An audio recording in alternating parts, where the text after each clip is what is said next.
of the second quarter. It's finished off where it all started. The first 10 seconds where he took that mark, but he dropped it. He's got to go back and kick it more importantly now.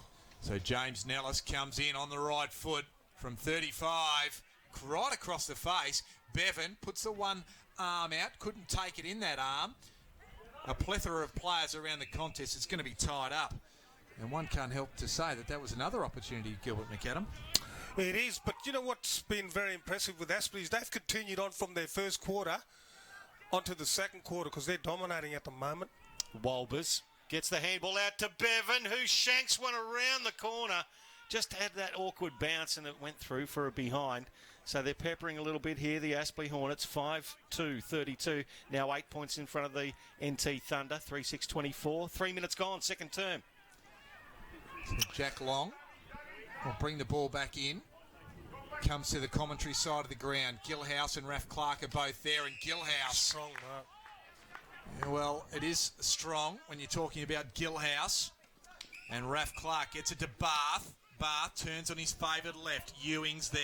Lawrence is there. Guts. And the big man of Lawrence. First-year player is Doug Lawrence in the NEAFL competition, and that's right, that is Guts. Well, he's back into Ewing. I don't know if he's seen Ewing then, but Ewing could have did some damage then. So the ball kicked.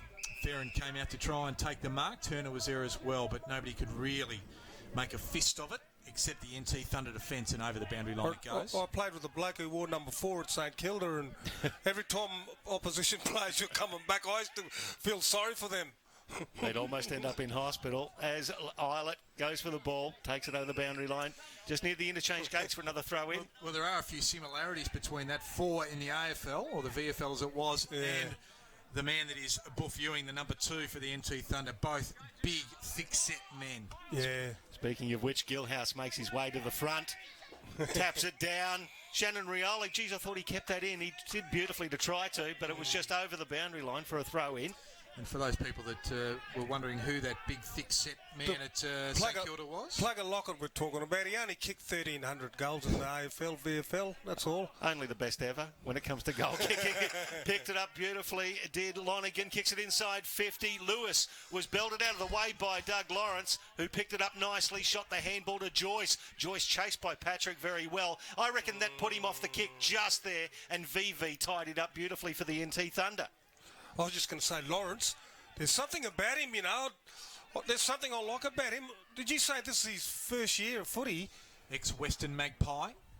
And Lewis does very well. I don't think he expected, but he took the mark, ran to forward 50 and then finishes. That was class. Daniel Lewis. He was very good last week. He was. Ran hard, led hard, and that's an example of what he can bring to the table, the 32-year-old with experience.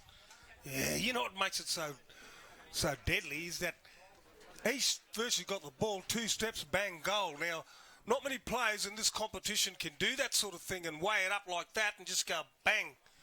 He can do that. That was a classy goal. And you know what? Just when you thought that Aspley had all that play, Michael, all of a sudden, they kick a goal. That just puts scoreboard pressure back on the opposition, and it worries the opposition and it worries the coaching staff. Especially, as you Especially say, when you get a lot of the ball and you don't make use of it, you know? Exactly right. You've got to use it when you get it. As Tambling tries to do that, he's tackled off it, picked up by Joyce, and the umpire says we'll do it all again from the edge of the centre circles. Now, Lewis kicked 3 goals last week and another fine effort to knock that one through for the NT Thunder. So Payne with a rare touch so far, the NEAFL MVP. Got it to Joyce. Joyce handball in close quarters. Patrick tackled. Could have actually just dropped the ball. The ball stuck under several again in the centre circles, and we'll do it all again with Aaron Lonergan giving the umpire back the ball. Taban versus Turner. Turner got that one down. It was kicked forward by Talbot. Now, will it bounce for Taban? It does. He kicks a wobbler inside 50. There's Ewing battling his way. He did all the hard work and then dropped the chest mark, got the handball away, and it was kicked through by Michael Bowden, who scrubbed it through for a goal to the NT Thunder. Geez, I tell you what, Buff Ewing must be a hard man to move. He got that bloke out of the road, but he just dropped the mark.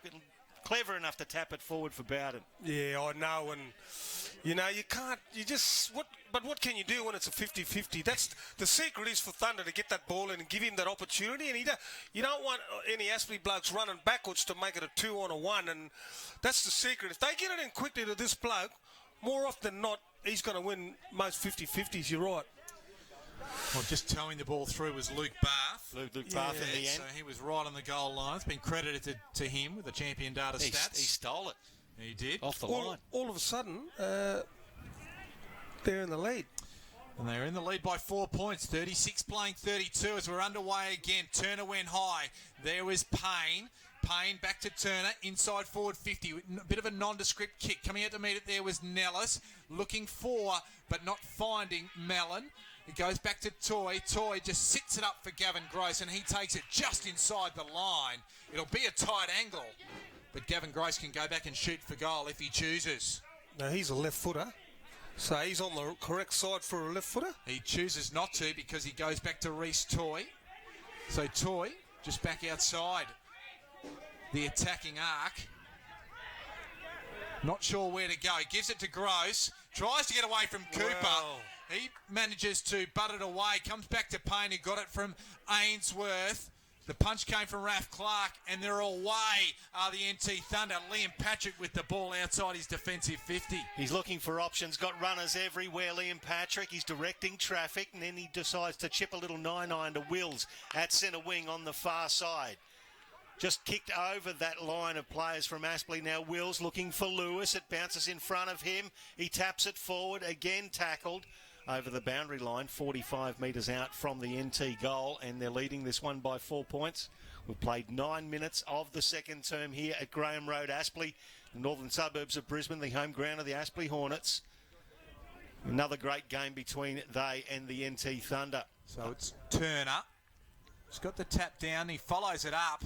Lewis is right there with him, and now the ball's tied up and it's going to be thrown up by the umpire some 60, 65 metres away from the NT Thunder goal. Ruckman go at it. Taban, nobody actually got a hand on it in the finish.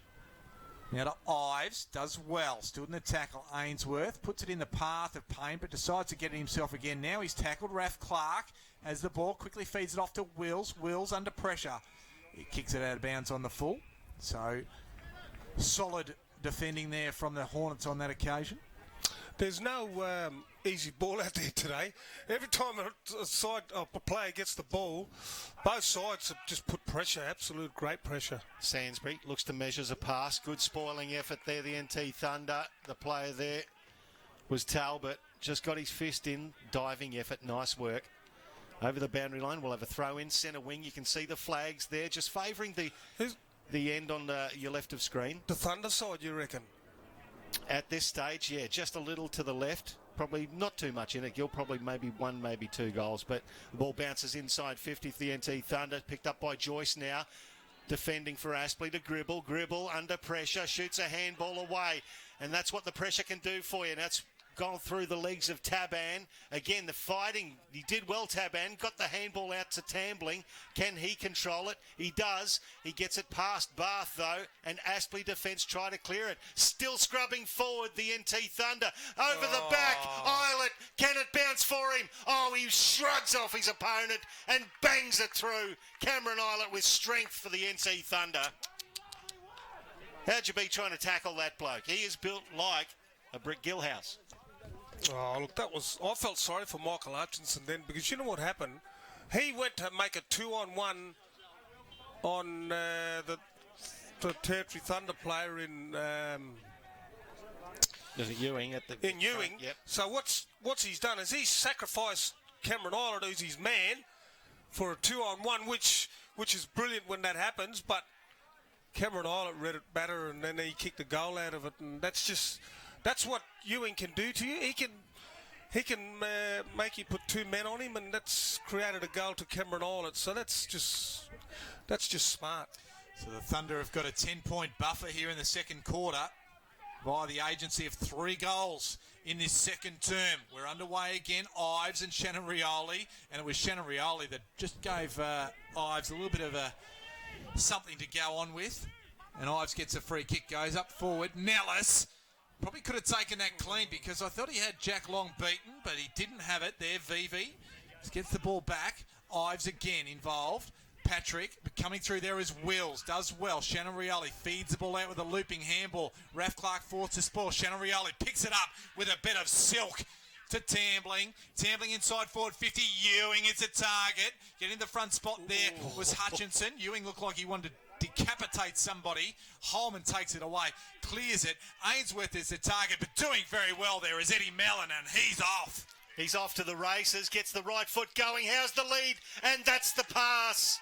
And James Nellis takes the mark, which is even more crucial. He's got some great hands. He's a member of the NEAFL Team of the Year this year, is James Nellis. He kicked the goal last week. And let's see if he can put it through for Aspley here to draw them closer to the NT Thunder. I was going to say, about time he's taken a mark inside the 450 Michael, because he's dropped a lot of easy marks. Backman and midfielders don't like that when that happens. A lot of work to get it up there. Nellis' kick falls short, picked up by Gross. Handball back to Bevan, close corners. Tackle. Great tackle from Bugler. Could have been rewarded. It's rushed through for a behind. Thought there was a great tackle from Bugler. Dispossessed him and probably could have got the free kick for incorrect disposal, but one behind, and the Thunder lead it by 9 points. Yeah, they should have done better, Aspley. Should have got a goal out of that. So Jack Long brings it back in, and he goes... What a like kick. his surname says. Long finds Clark off to Rioli.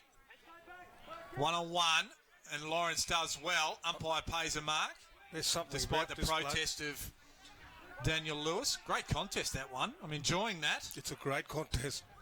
So Lawrence, I'll tell you a bit more about Lawrence in just a moment as he gets it to Henry Joyce. Might be the opportune time now. Ex-cricketer, fast bowler. I reckon he bowls it very, very quickly and erratically. Lawrence. You never know where it's going to go. Is he a lefty? Yeah, I believe so. So he's slinging it at speed. The ball to centre wing on the outer side now. Joyce just tries to bustle his way through. Gets it to Wobbles to Ives. Now the runner Farron. Farron inside forward 50 looking for Nellis. It just set it up and Bugler with the easiest to spoil coming over the top. Knocks it out of bounds inside. Forward 50. Some 25 metres around from the Aspley goal. Gee, they're getting into Joey Day, aren't they? They must have targeted him before the game because they've been, it's nothing stupid, but just annoying. Just being physical and being in his face. He's a key player for the Aspley Hornets. As you see Ben Rioli go down, he was looking for a free kick. Matt Payne was the aggressor there. And then Ben Rioli gets up, has a bit of a giggle about it as well as the umpire throws it in. Is Gilhouse at the back, gets the tap down. Now it's put forward to Reece Toy. He was just sitting there. It was a fortunate kick, 45 metres out directly in front. Yeah, good vision by Payne then to see that. That's, you know, he hasn't had a lot of the ball, but, you know, when he does get the ball, he makes use of every possession, and that's why he's a NEAFL medalist, because he doesn't waste opportunities. Reece Toy having a cracking game so far. That's better. Absolutely straight through the middle, and that is better, Gilbert McAdam, and that draws them to within 3 points. So NT Thunder 6-6, play the Hornets 6-3, and we played 15 and a half minutes of the second term. Yeah, it just gives you a bit of satisfaction that, and a bit of reward, because you're having a go and you're not kicking goals, and all of a sudden Thunder go down and they kick 2 goals. It can be disheartening, Michael and Kanga, and you know, that just gives you a bit more confidence. All of a sudden it's like, oh, yes, we got one now. Let's get the next one, sort of thing, you know. So that's where Aspley are at the moment. They need to get the next one out of the centre and get the next goal. Well, he's got a couple of clearances to go with his goal, Reece Toys, along with 12 possessions to this point in the game. Henry Joyce has 11 for Aspley, while 10 to Shannon Rioli and 8 to Raf Clark and Jared Brennans. We're underway again. Here's Wills. Just gave it up as he wanted to try and draw the free kick. Now the ball stuck under a mob of players as Ryan Holman lays a tackle on Shannon Rioli. The ball just forward to centre for Aspley. Walbers looking a bit awkward, as we talked about. The ball battered back NT Thunder's way. Here's Henderson. Right to forward 50, but only finds Raf Clark, and he's away. It only goes as far as Joey Day. Bit of a dicey handball, but it finds Henry Joyce nonetheless on the outer wing. That was class. He's looking for a target and finds Nellis on the lead, or he doesn't find him. as the ball just beats him over the line, some 60 metres on the outer side from Aspley's goal. Jack Long's got the job on Nellis. He's doing a great job on Nellis because every time he goes near the ball, Jackie Long's right there with him. Throw in along half forward there. Both ruckmen miss it. In fact, Gilhouse fell over. It was picked up by Bath, smothered there nicely by Holman. Ball goes down to the outer wing, picked up by Cooper. Nice little handball back. Yeah. He's got to pick it up at Patrick. He does. Just chips a little 9-iron, puts it in the front of Rosier. It bounces kindly for him. Loops a handball to Paris. Inside 50. Eilert to the goal square and takes the chest mark for the NT Thunder. Beautiful ball movement and the pace. So Cameron Eilert, we sung his praises before. 3 times NEAFL Team of the Year captain this year. 4 times NT BNF. He had 20 disposals last week. Comes in, kicks the goal, his second for the day. And he'll open it up a little bit for the NT Thunder. 7-6, 48, plays 6-3, 39. A whistle on play, and it looks like a blood rule coming off Kanga. It is Cameron Eilert with that blood rule, and he worked hard to get to the contest there, Gilbert. Yeah, he comes off every week with a blood rule, that bloke, because he's always putting his body on the line, or he's always getting hit in the head or something. That was just... He read that just brilliantly, didn't? And young Jonathan Paris, you've got to say, well done for getting that ball and just kicking it in long. And I know he might have been having a shot, I don't know, but it worked out all right. And Cameron Eilert, he's drilled that goal. So 9 points the lead to the NT Thunder now. 18 3/4 minutes gone in this second quarter here. The elimination final, the first one. As the ball comes back from the bounce, a restart. So the umpire will throw it into, well, not into the orbit, but he'll throw it up in the air nonetheless. As Taban and Turner go at it again. Turner, Payne was coming through, couldn't take it with him. There's Turner with strength, gets the handball away. Ferrin now to Sansbury, gets the kick nicely. He usually measures it nicely, and this is no exception, and finds James Nellis on the lead. And that passage of play, you know, that can happen quite a lot in this side, because this kid, if he can take marks and hold on to them a lot, he should do that more often. So right on forward 50, James Nellis. It's going to pull up short. Turner! Plucks one, the ruckman. And it just wobbled in the air off the boot of James Nellis. And reading it best was the ex-basketballer, the boy from Maroochydore, in Jed Turner. Played, of course, last year with Sydney University and was the premiership ruckman here in 2014. So he swapped clubs. Bit of Jack Nicholson as he's on the left and kicks truly. So the margin back to 3 points. Still in favour of the Thunder, but Aspley keep pressing as we know they can.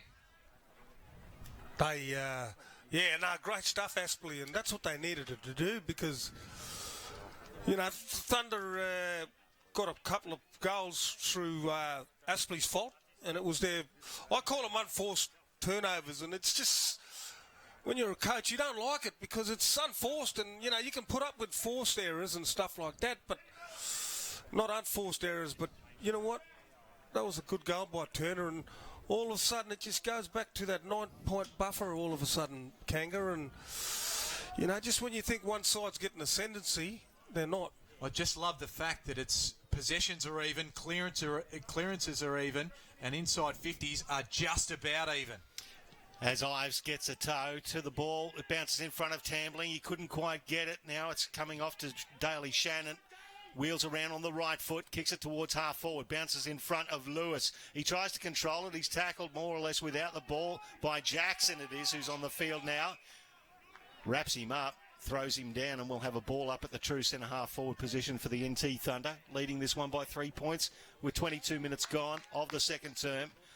4 men up in the ruck for the Thunder. It actually came down to Cooper. Couldn't pick it up. Again, stuck under several umpires having a good look. Puts a whistle to the mouth. Hugs himself and said, we'll ball it up. I think it's a tactic when Taban's in the ruck that they actually have a third man up around stoppages as much as they possibly can. See how it goes here, and they do that, exactly that, Kanga. Great call as it goes down to Shannon. Rioli, pass one, gives it to Lewis. Lewis Oh, he made the goal umpire do too much work. He hooked it, and that was a goal that went begging, just one behind. So it's 4 points the margin in favour of the NT. That's where Payne comes into it. That's where Sainsbury comes into it, because they're experienced players, and they should be saying, fellas, every time this bloke's in the ruck, they have a third man up. Johnny Blair can't keep doing it on the side all the time. The players have to take control of it. So Payne got it down. The kick rebounds to Talbot, and the ball, does it stay in? Yes, it does. So it's inside forward 50, finds Jared Brennan. Brennan just centres it, and Lewis is right there, runs in, takes the marks, kicks the goal.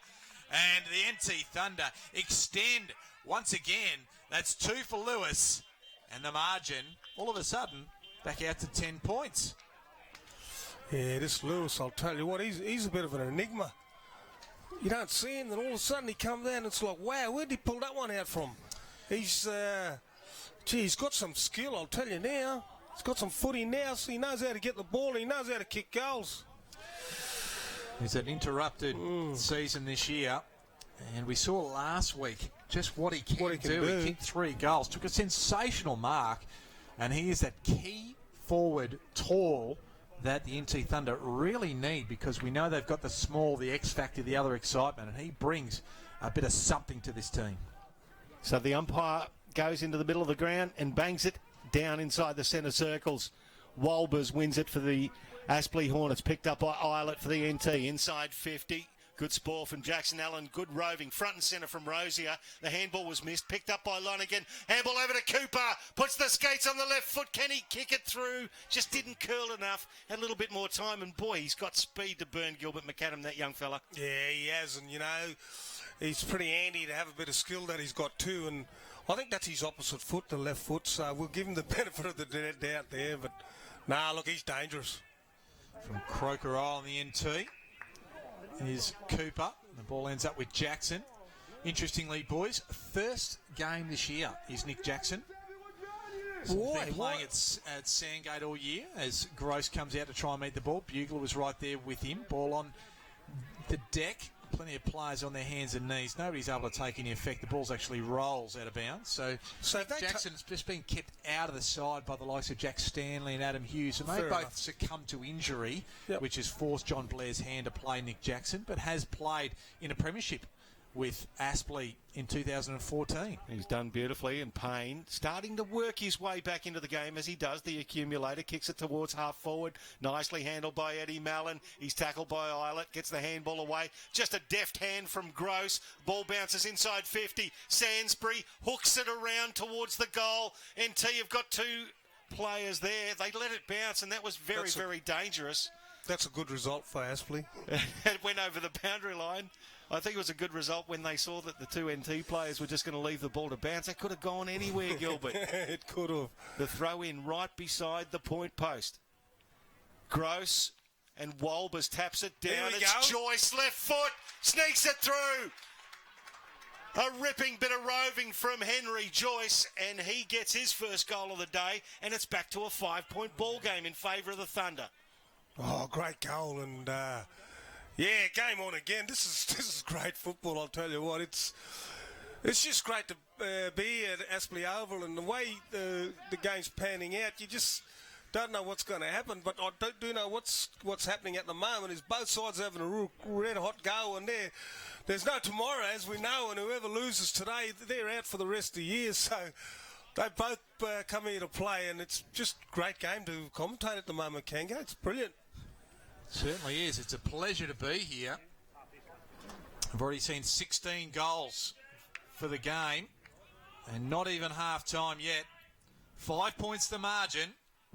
The Thunder just holding sway. Walbers went high, went past Eilert, but VV collected it, gets it to half forward. Talbot's there, and using superior strength is the ex-Gold Coast Sun and Sturt player in the SNFL in Jackson Allen.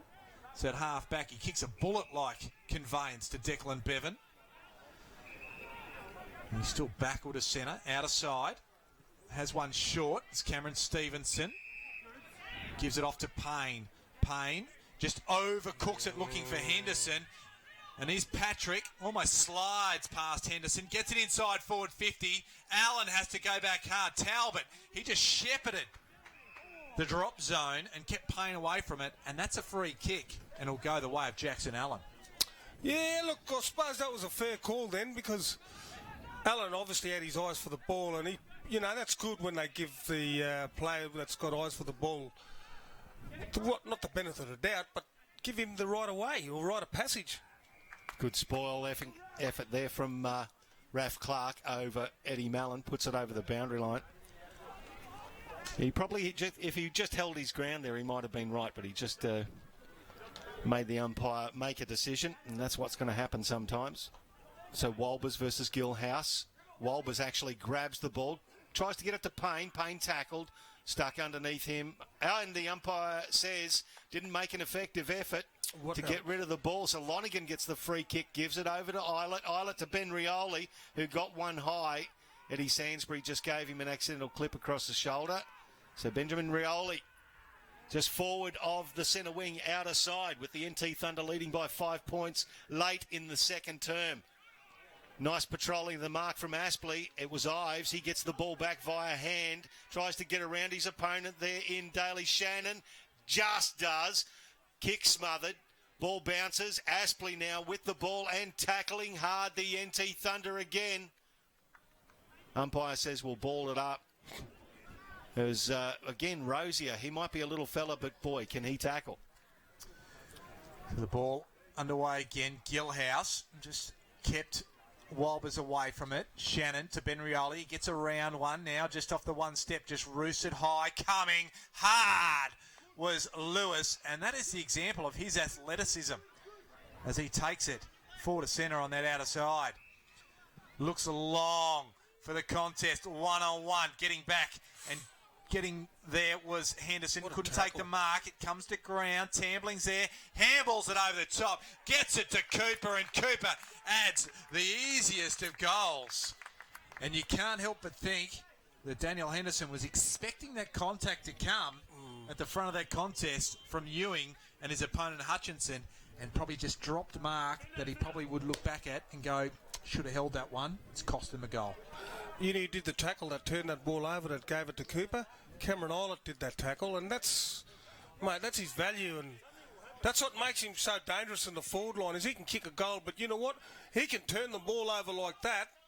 He's been in the midfield, and he runs up down there, and he does a turnover like that, and he just strolls back to the next contest. He's quality, Eilert. That was great play. He's one of the great leaders I've seen in football, regardless of whether it's NEAFL or not. He is just a consummate leader of men, is Cameron Eilert, the captain of the NT Thunder. And a great goal from Cooper again, his second. He kicked a goal last week, so he continues his good form. NT Thunder leading by 11 points with Walbers in the ruck. Shark there by Jared Brennan. Gilhouse, how do you get rid of that? Brennan, how's he going to get rid of it? Does it beautifully. Just got the handball out now. Takes it to Talbot. Talbot back inboard to Eilert. Now it's a speculating kick. It's picked up there by Ainsworth. Payne just had a little bit more time than he thought he might have had and kicks it wide. One behind results. So it's back to a 10-point ball game in favour of the Thunder very late in the second term. Oh, it's easy up here, but Payne probably could have kept going just another couple of metres then. But look, what else can you do, really? You just got to make that footy instinct, don't you? And you can't change your mind. So Lawrence kicks the ball. Coming the other way was Gross. They probably messed each other around as the other player there was Mellon. And just getting in the way at the right time was Philip Wills. So ball up will be 65 metres around from Aspley's goal out of side. They go again. With strength was Gilhouse. How unusual. Wills bats it to the agency of Raf Clark. The block's provided by Wills. Now Clark goes up to half forward and just beating Luke Bath over the line with Daniel Henderson in hot pursuit. They've managed to get the ball to half forward out of side, 60 metres from the NT Thunder goal. Oh, I've just spotted the biggest boundary umpire in the history of VFL AFL football across the road there. Look at the size of him. He's huge. 7 foot tall, I reckon he is. He has to be 7 foot. He's bigger than any player on the ground. Well, there you go. He's the biggest boundary umpire I've ever seen in my life. Not the one throwing it in. That No, not that one. No, sorry. You'll see him. I had to say it, boys. Sorry, I had to say that. No, he's... you can't miss him, that's for sure. As the ball gets overrun. Should be playing in the ruck for someone. Payne picks the ball up. He's tackled immediately. Umpire just hugs himself, says we'll ball it up at right half forward for the NT Thunder. Yeah, he's huge, Gilbert. I reckon he's 6'10". Pretty close. He doesn't throw it up. He throws it down. So Payne just dinks a kick forward. That's a little bit errant, though, and that's out of bounds on the full. And the boundary umpire, who's that tall, signals it. Brennan goes inside forward 50. Good man. I'll save the joke I had for later as Jackson Allen takes the kick. And it was a dangerous kick. Eddie Mellon takes the mark, gives it off to Holman. He's under pressure, but does it well by hand. Gives it to Henderson. Henderson measures the pass nicely. Bevan goes quickly because they've got a man spare. It's Gavin Gross at forward, running hard for him is Ives. Inside forward 50, Rioli impacts the contest well. Nellis does well, just pushes Cameron Islet in the chest and takes a good contested mark. And that was just good presence there from Nellis. Yeah, lucky Ives, he got that kick straight away then, because young Benny Rioli almost got him then, so that was great vision by Ives. So Nellis, looks like he's just trying to improve his angle. Calm the umpire there a little bit. Distance isn't the problem. We're just about at half time here. 10 points the margin, so this is a crucial kick. And he nails it. So the margin back to 4 points. And Nellis does well. That's his first for this afternoon. And in the 33-minute mark of this second quarter, the shadows of half-time, 4 points now is the margin. And the terrific contest, the seesawing nature, continues. Oh, it's just been unbelievable. It's just going from one end to the next. And the goals are coming from Aspley, goals are coming from Thunder. And, oh, look, this is a great contest. And, yeah, it wouldn't be a lot of time left in this quarter, Kanga. And, gee, if there's anything to look forward to in the second half, if it's anything like this first, don't people go anywhere. You stay tuned and you listen in, because this could be one of them games where it could come right down to the wire by the end of the day. This is only the second final that Aspley and NT have played in. The only other one went down by a point, with the NT Thunder winning it. So it will be a close one. Rosier for the NT. Gets the handball away. It's picked up there by Ferrin. He's tackled. The ball gets kicked out wide. It's going to bounce in favour of Stevenson. Will he get there? He tries to slap it back for Payne. Shannon Rioli in close check. Payne ducks one way, ducks the other. Rioli puts the pressure on the handball. And that sort of tells the tale of the day. The pressure on both sides absolutely immense as the siren goes for half-time. And we've got the NT Thunder.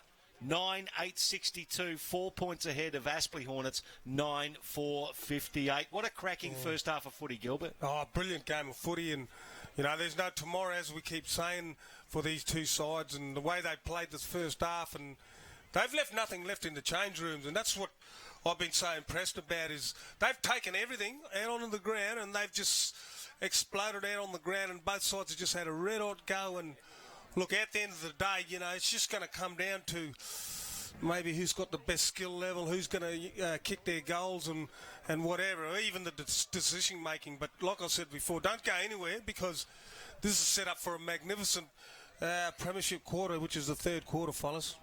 Great call. It's been brilliant to watch. Well, 4 points is the margin. Goal kickers for the Thunder, doubles to Islet, both in that quarter. Also Lewis the same, 2 in that second quarter as well, and 2 to Justin Cooper, the little live wire forward, and singles to Bath, Tambling and Patrick.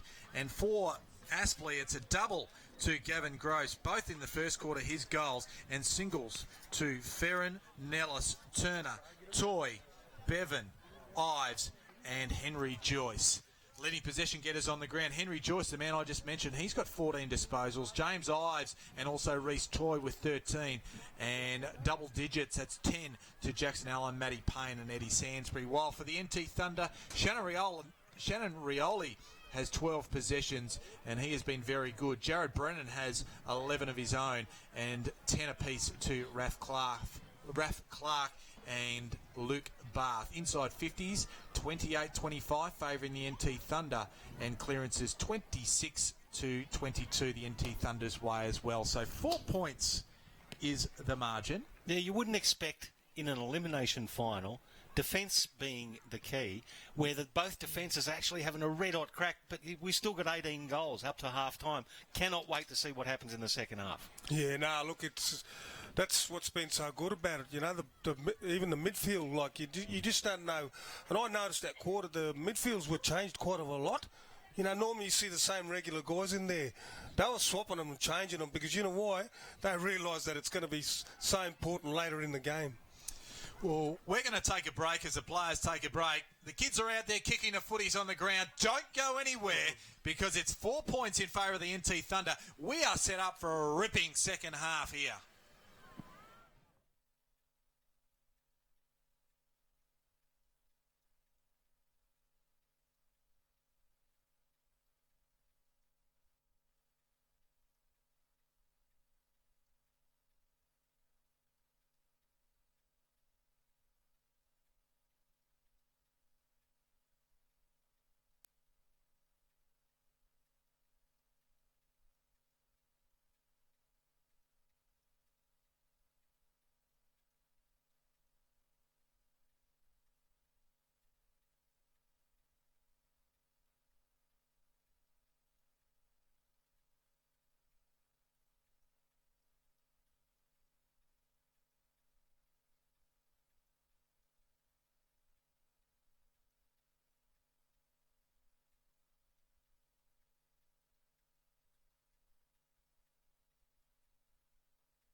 And welcome back to Graham Road in this first elimination final of the Northeast AFL competition. It is Aspley versus the NT Thunder, and it's the visiting side.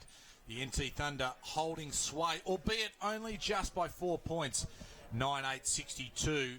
Aspley 9-4-58. Mark Kennedy is my name. I'm joined by Michael Price and also the ex-champion, now legend of St Kilda, also the Brisbane Bears and the 1989 Magarey medalist with Central Districts in the SANFL, Gilbert McAdam. What did you think of that first half? Oh, look, it was a great quarter, Kanga, and, you know, it's just what we all came here probably expecting from these two sides because, you know, there's never been a lot of goals or, you know, a lot of points difference between these two sides over the last couple of years that I've been involved with the NEAFL, and, you know, when these two play together, they're, you know what you're going to get. You're going to get a great game of footy, and that's what's happened. Well, this man that's about to call the first bounce is Michael Price, and he's enjoyed the first half, and we're about to get away with the description of the opening exchanges.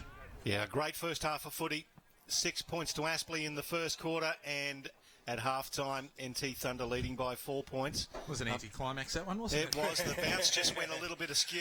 Hey, they cannot take the bounce away. It has to be there forever. So Brennan, long inside 50 after the umpire gets it right the second time. Hutchison tries the mid-air kick, misses the ball, absolutely monstered to the ground. The Aspley defender was crushed by Lewis. And that is Doug Lawrence. That's been an interesting clash between those two players today. Dougie Lawrence has shown a lot in defence, as has Daniel Lewis for the NT. Now it's slapped down here. It's picked up there by Henderson. He bounces it in front of his teammate in Gribble, who did well to control it, then looped the handball over to Hutchinson. Hutchinson now the right foot down the line. Nellis is on a 1 and 2. Bugler basically overran the ball. It went off the boot of Nellis, and it's out of bounds on the full. It'll be a free kick to the NT Thunder. Is he only young, this young Nellis? 24 years old, Yeah, James well, he Nellis. plays like he's a young kid, and, you know, for every good thing that he does sort of two things bad. It's almost like, I don't know, he just needs to do better with, every time the ball comes to him, he's got to try and make better use of it. So that was a bad mistake by Bowden there. Payne gives it to Jackson Allen, and Allen takes the goal. It was a turnover, a horrible turnover by the NT Thunder, which has given Aspley the lead. It's been a seesawing contest. NT Thunder have held sway right throughout that second quarter. But now, here come the Hornets. They're in front by 2 points. That's the first major of the day from Jackson Allen. Yeah, look, he's chipped in here and there, Allen, hasn't he? More importantly, they've chipped in with a goal, because just when I thought James Nellis should have done a lot more with that ball then, for some unknown reason, the Thunder turned the ball over. But well done by Aspley, because that puts them in front, fellas, going into the start of the third quarter. Well, it was Bowden end up diving for the mark and then just didn't take it. The ball spills out, and then there were two Aspley players to take advantage. And there he was, the 9th individual goal kicker for Aspley, Jackson Allen. As the umpire says, incorrect disposal. Good pressure again from the NT Thunder. Cooper decides to play on with the advantage. Chips it up to centre half forward, working his way in front. Rosier could have copped a free kick. Nothing doing. Picked up by Payne. Payne gets it out to the outer wing, puts it in front of Holman, and it beats him over the boundary line. We'll get a throw in on the outer wing, and once again we see a great example of the pressure in the middle turning the ball over. That's a good start by Aspley, you know, in the third quarter, just to make a statement. And, you know, obviously both coaches at half-time would have said some very important stuff, so time's going to tell. Ball back into play. Tripping over there was Gilhouse. Walbers belted it his own way. It was Mellon getting an inside forward 50, but rebounding was Bugler. He waxed with Brennan. Now through the middle of the ground, goes to half forward. Lewis is there, just probably docked his head in anticipation of the Lawrence spoil, and Aspley can bring it away. Walbers to Stevenson, not sure where to go now, gives it by hand to Payne. Now back to Stevenson on the outer wing, goes to half forward. It bounces, and it bounces over the top of everybody. It's Ben Rioli versus Sainsbury. He should have got a free kick, Eddie, then. As the ball goes out of bounds. Yeah, now Benny Rioli disguised he disguised it that well that the umpire didn't even see it. But I've seen it from here. He just held Eddie by the waist, and That was sneaky, Benny Rioli. Walbers for Aspley versus Gilhouse for the NT. Gilhouse gets in front. Walbers still gets the tap down, and the clearance is won by Aspley. Goes towards Liam Patrick. Patrick just basically overruns it. Now Aspley turn it over. Now they get the ball back through Henderson. Henderson is speculating. Handball to Ives. Don't try and be cute. He misses the target, but Walbers picks it up and gives him the 1-2. Now he kicks it long inside 50. Eilert dealt with at the front of the pack. Ball spills to the back. Ben Rioli with the double fist pushes it through. He was under enough pressure, and that will be one behind Aspley. And the NT are going to move it on very quickly and take it to Richard Tambling at half back. Luck's a fortune because the ball was a wobbling conveyance in the air. Eilert now to VV. VV has pulled it up towards Ewing. That's a free kick. Front spot was Hutchinson. I agree with you there, Gilbert McAdam. Jackson Allen, he's wrapped up by Rioli. That was gone for mine. He had it for long enough. Managed to get a kick away. Turner will get around Taban. He'll launch with the left foot. It looks ugly off the boot, but it gets down the line. Gross was there. Bugler, he can help mop up, gives it to Brennan across half back. He'll give it to Long, and there's a bit of space available for Jake Long. Joe, he kicks Long outside to the outer wing, and that was a beautiful lead and a great kick. Michael Bowden takes the mark. Raf Clark with the set in the middle. Crunched by Doug Lawrence. Oh, it was actually Hutchinson punched the ball forward. Now Clark under pressure. The handball to Tambling, to Ewing. Kicks it towards the goal, and Jackson Allen, he just mops up, and what a great spoiling effort there by Michael Hutchinson to get the ball going for Aspley. So Allen has the ball. Great That's a kick. beautiful kick there. Finds Mellon on the outer wing. He goes straight away inside forward 50, 1-on-1. Bugler with the spoil in front of Gross. He just worked his way to the front of the contest, and that is a great matchup, those two players. Of course, Gavin Gross, a celebrated player of the NEAFL, and Justin Bugler, he is one of the premier defenders in the competition also. That went from one end to the other with virtually two or not little ones, they were pretty big, but that's that's the nature of the game, that it can go from one end to the other that quickly. So Taban got the hit out there. Here's a Turner goal. just bustles, kicks it quickly and out of bounds. On the full it goes. So the NT Thunder and Bugler will take the free kick deep in defence.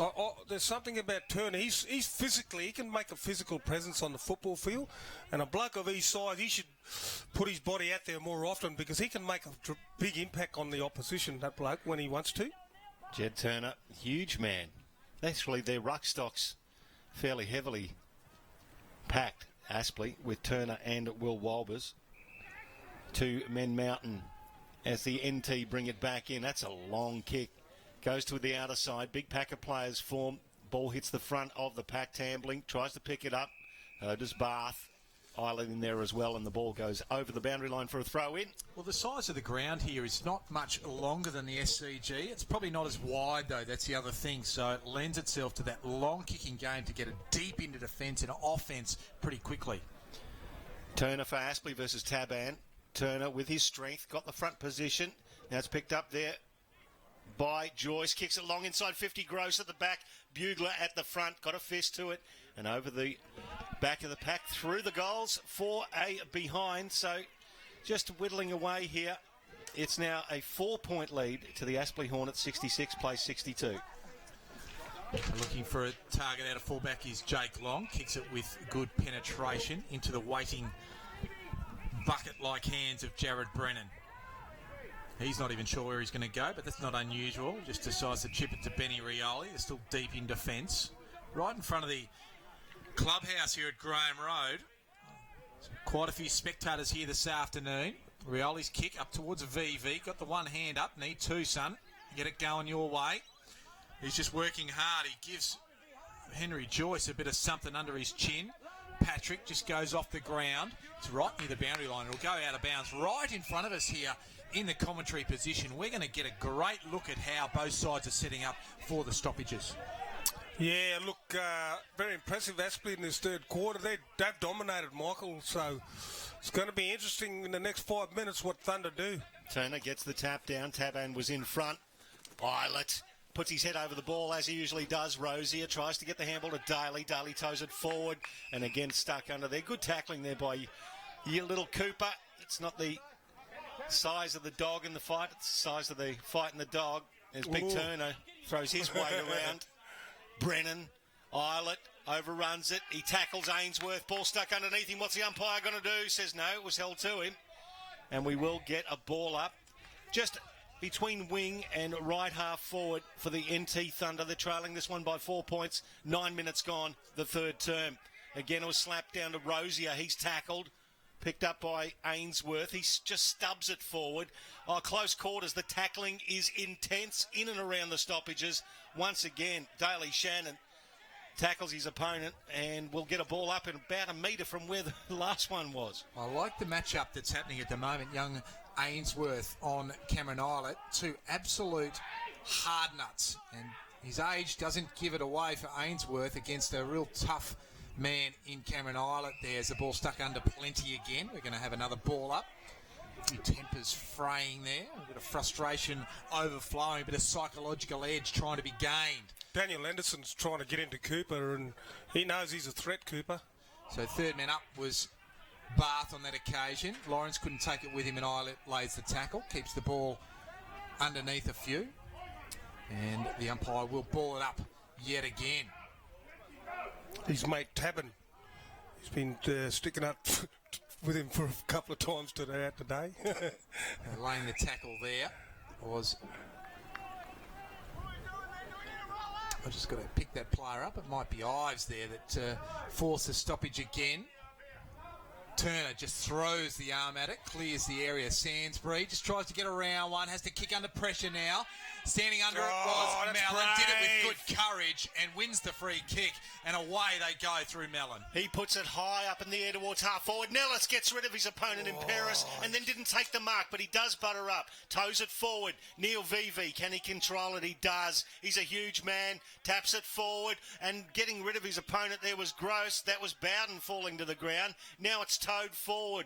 Dangerous spot for Aspley and Nick Jackson playing his first game of NEAFL for the year. For the year? For the year. Takes it in the forward pocket. How does that happen, Kangi? Your first NEAFL match. He's 195 centimetres. He's 94 kilos. He's a big lump of a lad.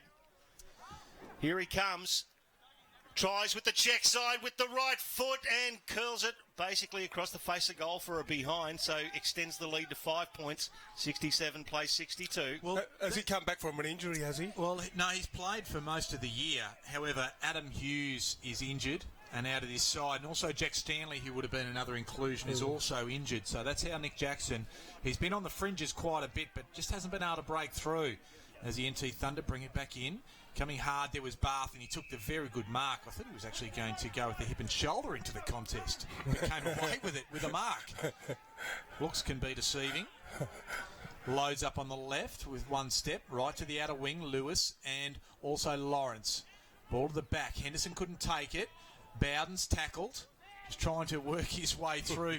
There was Wills, can't do so. Joey Day is absolutely monstered in a tackle by Lewis, and will go right at half forward out of side with the umpire throwing it up. You can see the pace and the explosiveness of the game's gone out all of a sudden, and you know these two sides have had a red hot game in the first half. Now it's just going to be all about the contests and the 50-50s.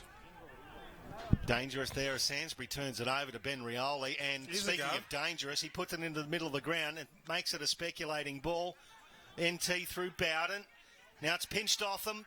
Nellis goes over to Ferrin. Ferrin, the short pass looking for Mellon when the longer option might have been the go. Now NT bringing the ball out. It's with Paris. Paris has time. Long down the line. Well-weighted kick towards Gilhouse. Now there's been a free kick granted behind the play. It'll go to Cameron Eilert, who was dealt with by Jackson Allen. Right on the 50. 45-degree angle. We're right behind it here. You can't do that to a player when the ball's 10 metres away. Just too far away and dealt with. He sees something he likes. It's Lewis, and a beautifully weighted kick. Could have been a free kick, but it was punched away by Joey Day. Hits the deck. Shannon Rioli scoops it up. Kicks it across the face. Henderson, it's punched away from him. Now Bath, can he pick it up? No. Aspley have got the what a numbers. Magnificent kick. Oh, it was for Joyce, but it bounced fortuitously. Taban put himself in, as did Lonigan. Joyce did well. Taban dives in. Lonigan, the looping handball to Bugler, who goes way back to Vivi. And Vivi Well, he settles it down. Wills has it at centre half-back. He wants to go quickly. Benrioli's He's a gone. target. Almost gone. It wasn't quite there. Gets it back to Wills. Wills, good kick. Finds Shannon. He's got one on the outer side. And he finds him. It's Talbot. He's got time. He's got space. And he has not made the most of that one. And that is a let-off for Aspley because that's an open look that needed to be capitalised, Gilbert McAdam. Oh, look, the players have got to understand how important these next goals are. And, you know, does anyone want to grab this game by the scruff of the neck and take control of it? And who wants to win it for them? Because the way things are happening, there just seems to be a few too many turnovers and someone's got to grab it by the scruff of the neck. The pressure is on as Walbers hits it towards Payne, who definitely touches it towards Toy. Put his head down, cop one as well. He was bending over for the ball, so he'll take the free kick. Reece Toy, just still inside the centre square, sees Bevan on the lead, puts it in front of him, bounces kindly. Bevan chips it back now towards Sainsbury. Now they're setting up. They're looking for some movement inside forward 50. Eddie Sainsbury chips it forward. Matt Payne, the NEAFL MVP, 2 times. First player to do so.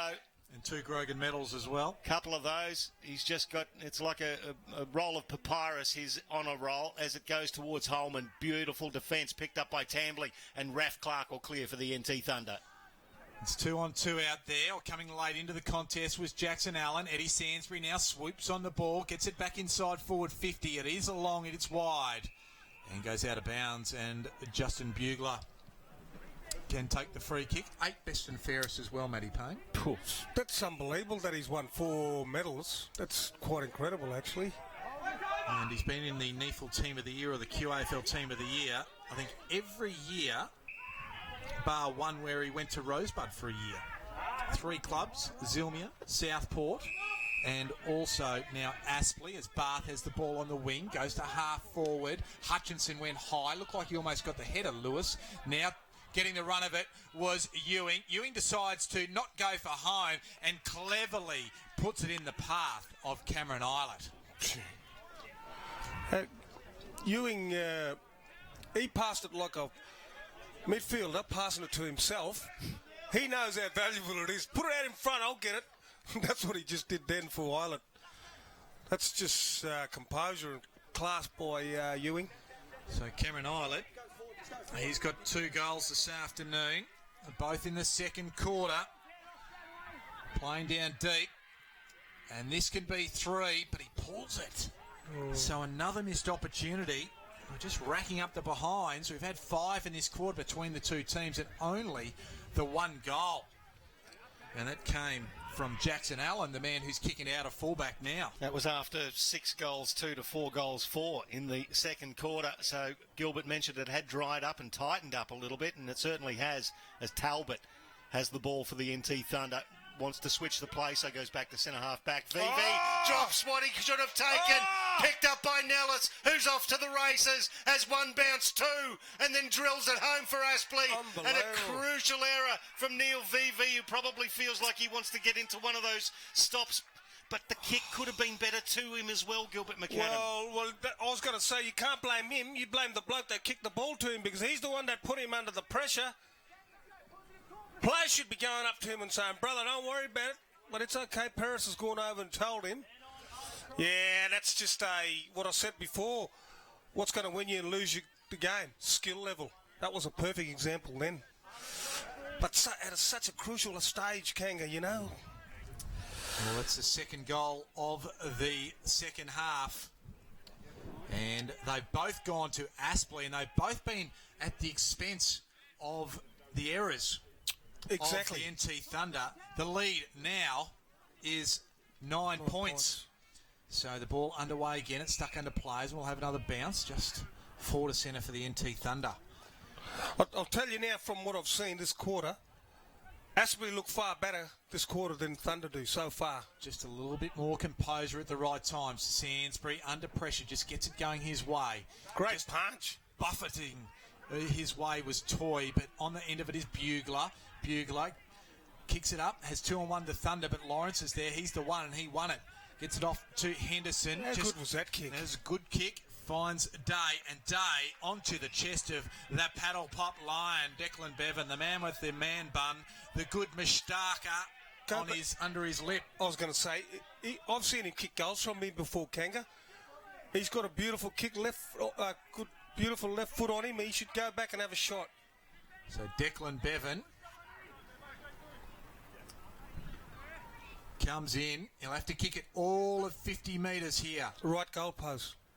Goes out to the left, swings it back and does it nicely. Good call, Gilbert McAdam. And that is the third in the third quarter for the Hornets. And they have pushed out to a 15-point lead. A little over 19 minutes gone. And the Premiership quarter are the runner-up to the Premiers from last year coming to play and finish this game. And you know what? I think that's the biggest lead of the game that they've had, Aspley, so far. So that's a great sign, especially when you think about it's the third quarter. And like I said, they've come out better than Thunder. They look better. So I don't know what both coaches have said, but Thunder now have to rebound now. So they've done it before. We've seen them do it before. Let's see what happens. And you're dead right, Gilbert McAdam, because that's the biggest lead of the game at all. So NT working their way back through. Gilhouse, long kick inside, forward 50. Beautifully done by Doug Lawrence, who's having a great battle with Lewis. Gets the handball over to Jackson Allen. Over the boundary line, a throw in right in front of the scoreboard, which sees the Hornets leading by 15. How old is Doug Lawrence? So Doug Lawrence is 20 years old, 190 centimetres, 91 kilos. And you'd say, as a mature age, he's got a little bit of something about him, hasn't he? He could get drafted, that bloke, I'm telling you now. Yep, there's a nice kick there. Eddie Mallon in front of Ben Rioli. Now, he knows they've got the lead. It's 21 minutes gone in the third term. He wants to maintain possession. Kicks long down the line towards Nellis and Bevan over the back of the pack. Bevan, can he control it? VV speculates a handball. Nellis curls it back around, reading it nicely again was the bugler. He does it beautifully. And again, the NT Thunder controlling it. Oh, no! Only another mark dropped. And Reece Toy, he will pick it up and he'll get around his man there in Bowden. Chip it towards Jackson. Bugler again involved. Gets rid of Jackson. And takes it over the boundary line again. That was dangerous, Gilbert McAdam. Well, I've seen two incidents at Thunder that I've never ever seen before, and I don't know whether that's nerves or what, Kanga, but that's not a good sign. Well, that was Bowden again. And he was the man who dropped it where Jackson Allen kicked the first goal of the game as well. So here's Luke Barth. He can get it out of the danger zone, although it's a 2-on-1. Liam Patrick's there, goes to ground, doesn't quite find a target. Wrapped up on that occasion was Shannon Rioli. Rosier lays a tackle on Jackson. So the stakes are high and the players are throwing themselves in accordingly. Rosier want to get on his left foot, and Matty Payne, he wraps him up, and the umpire says, give it to me, boys. So I think they thought the boundary umpire was going to call out of bounds. So we'll take a breath here. Enthralling game of footy. Gilhouse. Shannon Rioli's there. Tackle comes from Jackson Allen. We're going to do it all again. It's interesting, too, that both sides have no one zoning or there's a loose man back. They've basically said, no, game on. Let's just go for it and see what happens. I love that. It is game on. 15 points of margin in favour of the Hornets. And the ball with Lewis and Lawrence. Lewis did beautifully to actually rove his own contest, gets it to Cooper. Cooper misses Bowden with the ball. Bowden does well to get it back to Lewis. Now they're moving it on through Rosier, the left foot inside 50. Oh, Buff Ewing, what a pickup, but then he drops it. And he's wearing a couple of defenders like a shirt. And he just gets the ball stuck underneath him, and 40 metres out from the goal, there will be a ball up. It's not a cheap shirt either. It'll be an extra large, I know that. Yeah. See how hard it was for Thunder to get that ball inside their forward 50, just because of the pressure of Aspley players. Shannon Rioli, he gets away from traffic and sees something he likes, tries to get it to VV, but Holman interjected, picked up by Liam Patrick, curls it around, and then there's another finish. Liam Patrick with his second goal. The 28-year-old former Gold Coast son puts the Thunder back within another 6 points, so it's only a 9-point margin, Gilbert. Yeah. Oh, good call, Michael. And, that's what makes Liam so good, is that he makes something out of nothing. That's what he does there, you know. He's just a quality player, and you can't give him an inch, you know, because he can make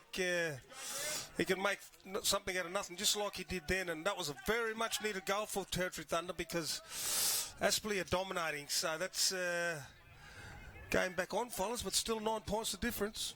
So 2 goals won this afternoon. He's had 9 possessions, has Liam Patrick, and a very important goal. And we've played 24 minutes of this third quarter. No real clear winner in the ruck. Lonigan cleverly to Tambling. Just a half forward. No. Jackson Allen couldn't take it. In fact, it was Henderson. Payne's wrapped up off it. Lewis kicks it deep. Ewing 1-on-1 with Hutchinson. The long arm to Hutchinson got over the top there. Stevenson now off to Ives. Just tries to measure one, and Turner takes it on the chest at half back on the outer side. Since half-time, Turner, he's played a ripper of a game for Aspley. And just giving a free kick away, there was Shannon Rioli. He knocked down James Ives and gave him a good corky, so the umpire gave him 50 metres for his trouble. Shannon Rioli. Yeah, look, can't afford to give away 50s, let alone free kicks. So Turner for Aspley. Sees a lead coming. NT have the numbers out there. Toy. It bounces for him. He gets around Taban from the 50. Tries to pinpoint his mate in Bevan, but that was beautifully done by Peris as far as the mark goes. He played on, put his teammates under pressure. Taban sold the dummy and then booted it long down the wing. Aspley with the numbers. Oh, and there was a great contest from the lone NT player there in Lewis. So they come out with the ball. Well done. And Patrick sold a dummy, has a bounce, calls the traffic, then kicks it long inside 50. Will it bounce past Hutchinson? He did well to control it, brilliant. and uses his right foot to effect and finds Jackson Allen. That just says the athlete he is, Michael Hutchinson, as Allen goes long down the outer side, has Mellon there at half forward. He goes quickly. They'll look long. Jackson will have the run at it. Bugler had front spot, but Nick Jackson, it matters not that he hasn't been here much at the Hornets, because cometh the hour, cometh the man, or cometh the game, cometh the man in this occasion. And Nick Jackson can go back and kick for goal. Oh, how good was Hutchinson? He had 2 Territory Thunder blokes to beat then, and if they would have turned that ball over, they get a goal. So Jackson comes in, it's right in front, and I said cometh the game. Well, didn't quite cometh the man on that occasion, cometh the point. Cometh the behind, and extends the margin to 10 points. Exactly right, should have done better as Bugler brings the ball back in. Kicks it to the skipper in Cameron Islet. Has a little bit of a rest. He's probably a little bit tired from all racking up those possessions. Great football to watch as Cameron Islet. Oh, he sells the dummy and then handballs it over the boundary line. That could be deliberate. That's deliberate. And the umpire doesn't buy into it. Oh, that was very lucky. That was the most deliberate thing that you would ever see in entire your life, and they never pay these free kicks, but that was just so obvious. It was. He was... I don't know. He slipped and tackled and they just handballed it straight over the line. Eddie Mellon should have been wearing that free kick immediately. Taban got into the back of his ruckman, opposing ruckman in Will Walbers. I reckon that's the, what do you call it? That's the make-up one. That's the tunnelling. No. That's the free kick they should have got before. Yeah, that's the make good. So Will Walbers, he's got it 55 metres out, 45-degree angle. Just put it in the goal square and let him go for it. He seems confident here, Kanga. Well, the big giraffe in Will Walbers. You know, Ruckman can't kick the ball. Just put it in the goal square. Ruckman have got the power of positive thinking. Only one bloke could kick the ball as a Ruckman. That was Peter Moore. Oh, here he goes. He's launched into that. He's actually got the distance, but he's pulled it left by about a metre, and that's one behind. So takes it up to 11 points, the margin, 81-71. 81-70, I should say. 28 minutes gone. It looks awkward, but it was a fair roost. Yeah, I know, but that was always going to be one of them kicks where he's going to miss it, or it's going to go a metre before or a metre after. So Bugler brings it back in, goes to the outer side, finds... You know what I'm saying, don't you? I do. Just kicking it dangerously to the line. Yeah, just put it there, and that would have put him under extreme pressure. Goes out to the wing and just batting it over the boundary line easily was Doug Lawrence. I'm looking at Eddie Sainsbury. He's like an old horse, you know. He's trying to hang in there, and he's limping, but he's a worry, isn't he, Eddie? Well, 32 years of age. I think he turns 33 later this year. There's Eddie Sainsbury, ex-North Melbourne forward. Tambling gets the clearance and just kicks it, and the ball takes a bit of a U-turn. Yeah, but I think he's been going up towards the boundary line. I think he's been going up and down for the last 10 years, so I don't think he's ever had a spell for a while. He's been enjoying his footballing career post-AFL as Eddie Sainsbury. The ball back into play, half forward out of side. And we'll have it thrown in yet again because the umpire wasn't satisfied that it went in with any great purpose. So the boundary umpire has been asked by the central to bring it back in, which he does again now. Front spot was Walbers. Emerging with it was Matthew Payne. No great surprise there. Gets it on the left. Great kick by under it. It was. And the man you just talked about there, Gilbert McAdam, Eddie Sainsbury, has it. We're on that outer wing. So he brings it down that outer wing, kicks it long towards half forward. Good contest, and Bugler punch, wouldn't it? Punches it 30 metres over the fence on the full, mind you. That's how to clear a contest, Gilbert McAdam. Nah, look, he's been a terrific player for Territory Thunder, not just in this game, but all year, hasn't he, Kangaroo? He's definitely one of their best backmen, that's for sure. Yeah, he's a fine footballer, is Justin Bugler, as the umpire will bring it across the half-forward line. For Aspley, Walbers slaps it down. Getting there, Holman first. He's tackled there by Bowden. Gets the handball to Ives. Hooks it around. Dangerous part of the ground. Could have been taken by Nellis. Nothing doing. Ball hits the deck. And again, in dispute. We'll have a ball up about 20 metres from the Aspley goal. Directly in front of that goal. They're still leading by 11 points late in the third term. Yeah, and that's what Coach Blair would want. He'd want the ball to be a throw up because it gives them an opportunity now. Oh, Mallon just couldn't get his foot to the ball. It's towed out of the pack by the NT Thunder. They'll be able to get this to the boundary line, relieve a bit of pressure. About 45 metres from the Aspley goal, there'll be a throw in. Yeah, they look just a little bit rattled, Thunder, and wouldn't be a lot more time left in this quarter. And if they can go into the break with a couple of goals lead, Kanga, very handy. Would be very handy. With the height there was Walbers. So if he fell over, he'd be in a different postcode. He's that tall, 203 centimetres of him. Ball stuck under a few, so we'll be pulling it up. He's an engineer by trade, is Will Walbers. Gee. A clever man. Well, he wouldn't need a ladder, would he? No. That's a very good point, Gilbert McAdam. Eilert, Wills, very close to the boundary line. He's got to work in close quarters, does it very well. Gets it off to Bath. He goes long down the line. It's to the wing. Bounces off the chest of Daniel Henderson. Ducking into the contest there was Lawrence. And as the siren sounds, we are set up for a great finish here at Graham Road. It was 4 points at halftime in favour of the NT Thunder. Now it is 11 points in favour of Aspley, the home side, here at three-quarter time. 3 goals, 5 they kicked in that third quarter to the NT Thunder's 1-2. So this is going to be a big finish. There is no tomorrow for one of these sides after this game today. And Gilbert McAdam, Aspley just holding sway at the moment. Oh, look, Aspley won that quarter, and you know the other two, the first half, both sides, Oregon was 50-50, both sides won them quarters, or won them halves, whichever way you want to look at it. But that last quarter, that was the first time that I've actually seen one side take an ascendancy of the game for the whole quarter. And that's why the Aspley are in front, because they dominated. Well, 8 scoring shots to 3, and probably the question I have to Michael Price is that those 8 scoring shots, it probably could have been 5 goals 3 instead of 3 goals 5, and that could have opened it right up for Aspley. That could have opened it up for Aspley, but it didn't, and that's the thing. The NT Thunder are 11 points away. Yep. They've got the pace, they've got the attitude, and if they maintain the pressure or actually reinvigorate that pressure that they were putting forward in the first half, they could chase Aspley down here. I reckon it's going to be a brilliant last quarter. Well, 11 points is that margin at three-quarter time. Graham Road, it's an elimination final, the first elimination final in the NEAFL competition. We're going to be back to see who the victor is in this last quarter after this break.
And as the huddles break from three-quarter time, it's going to be the last huddle of 2016 season for one of those teams.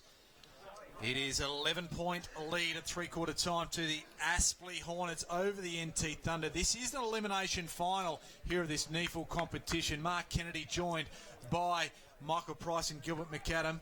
Gilbert, crucial. I don't need to understate it or overstate it. Crucial quarter coming up.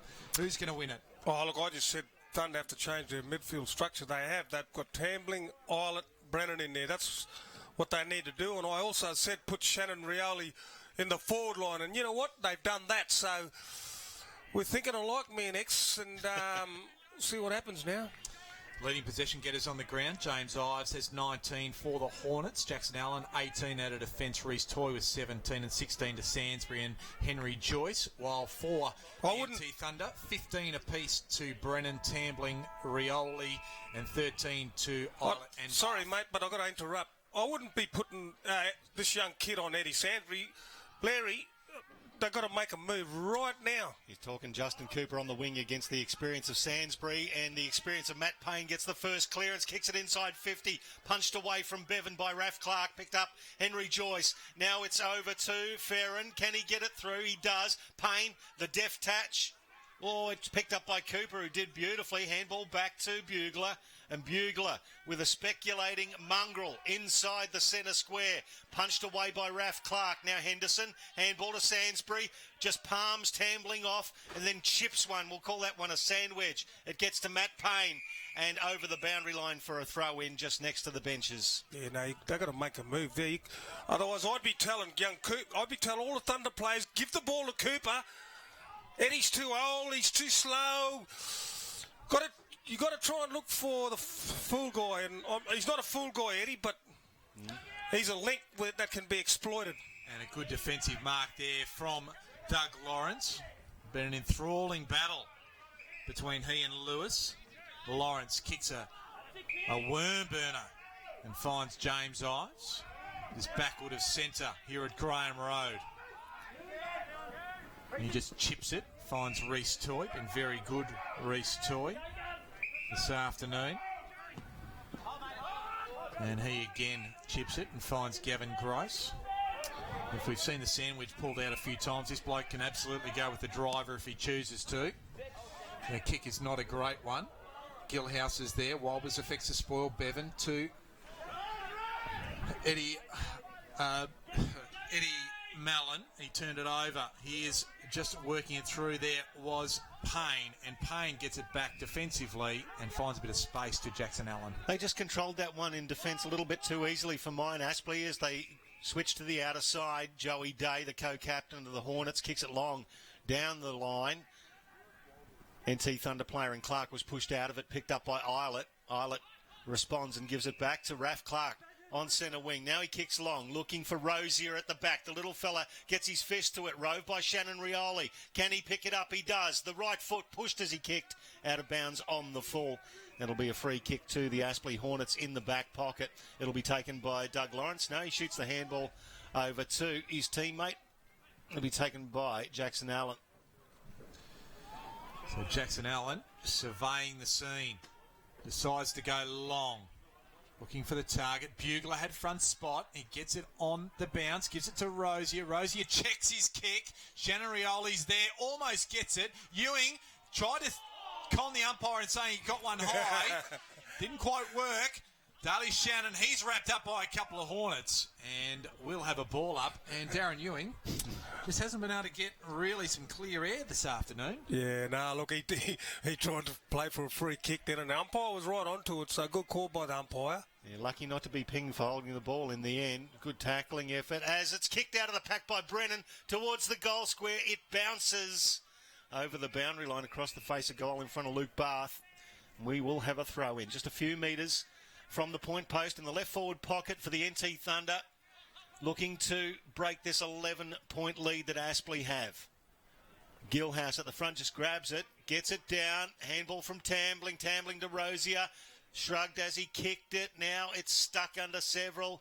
Boy, this is intense as little Cooper gets involved for the NT. The Aspley defence are up to the task. Holman gets the handball out and James Ives. He'll chip it over the top to Joyce and they're on down the wing with Gross. Well, Bugler came out to meet him and then just gave Gross a free run at it, although he's held up by Daly Shannon now. Gets it off to the run of Toy. He has a man there. That is Holman. Gives it back to Toy. In turn through the middle of the ground to Henry Joyce, who's run very hard. Gets around Islet. Not easy to do. Chips it. Finds a nice target. Eddie Mellon runs in. Goes for goal and misses one that he could have gone back and had a better look at. Gilbert McAdam. That could be the turning point of the game. And when I say that, I mean Thunder could go back and get a goal, and mate, you wouldn't want to be flirting around with the goals and missing goals when you got opportunity to kill the game off.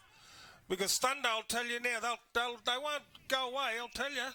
They won't go away. And of course, yes, he had more time there. Could have just soaked it up, taken his time and put it through. But now the Thunder moving the ball through Luke Bath. He's at half back. He's got Raf Clark leading. Puts it up. Nice spoil by Gross. Aspley now will come away with the ball. It's getting kicked towards Ferrin. Spoiled there by Daly Shannon. It's in the middle of the ground. It's Toy. Back to Joyce. Boy, he was lucky not to get incorrect disposal there. Ferrin picked it up. Delivers. Islet with the spoil again. Wills picks it up. Jack Long back to Islet. What an inspirational captain. Handball through the middle. Ben Rioli. He's got Lewis running for him. He weighs the kick up. Goes long. Lewis is going to shepherd it. Don't need it. That's a ripper of a goal from Ben Rioli and puts the NT Thunder back within 6 points. One straight kick in it, Gilbert McAdam. My call. That was the turning point of the game when that fella just... Whoever it was, that was the turning point of the game, and it's given Territory Thunder an opportunity to win the game.